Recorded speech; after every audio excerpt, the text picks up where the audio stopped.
Chris Chinnock here, reporting for Display Central from CES 2013.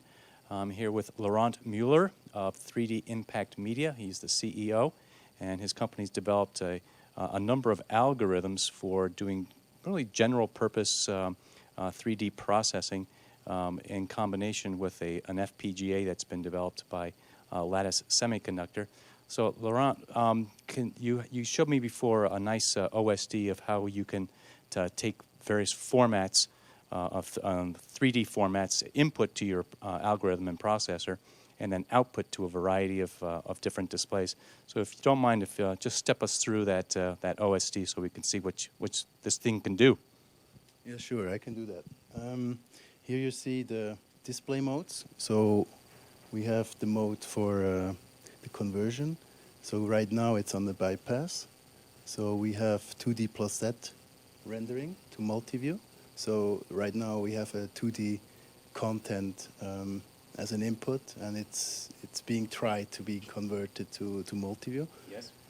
We have 2D to 3D conversion that is also implemented on this FPGA.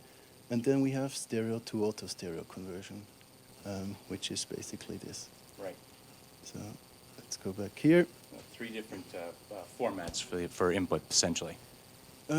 Basically, three different pipelines for conversion. Okay. So, we kind of built the Swiss Army knife for conversion for multi-view 3D, but also for stereo 3D. Exactly. Great.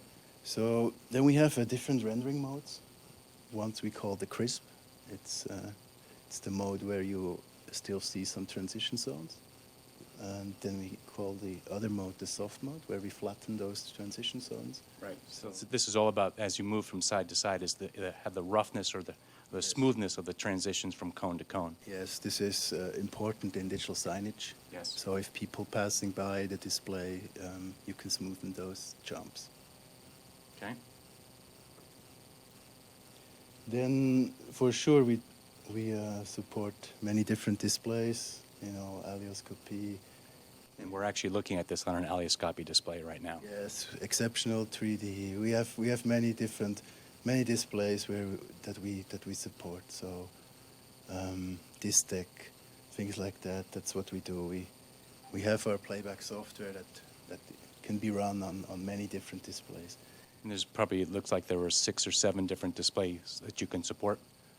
Basically, there is even more. Even more? Yes. Okay. So we can support fractional view displays. We can support if it's a parallax barrier or if it's a lenticular barrier. It's no problem. Okay. We can support smaller resolution displays also as higher resolution. Okay. So that's what we can do. Input is either progressive or interlaced. Okay. So you can take. Yes, it doesn't like that. That was not an interlaced input, obviously. Yes. So, but if you have broadcasting, you need the interlaced mode. Yes. Yes. Good.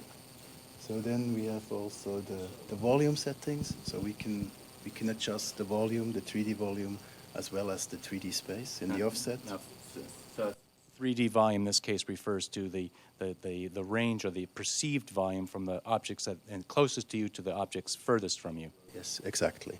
And the offset means the shift of the zero level. Relative to the screen plane. Yes, exactly. Okay. And then we have some auto adjustment modes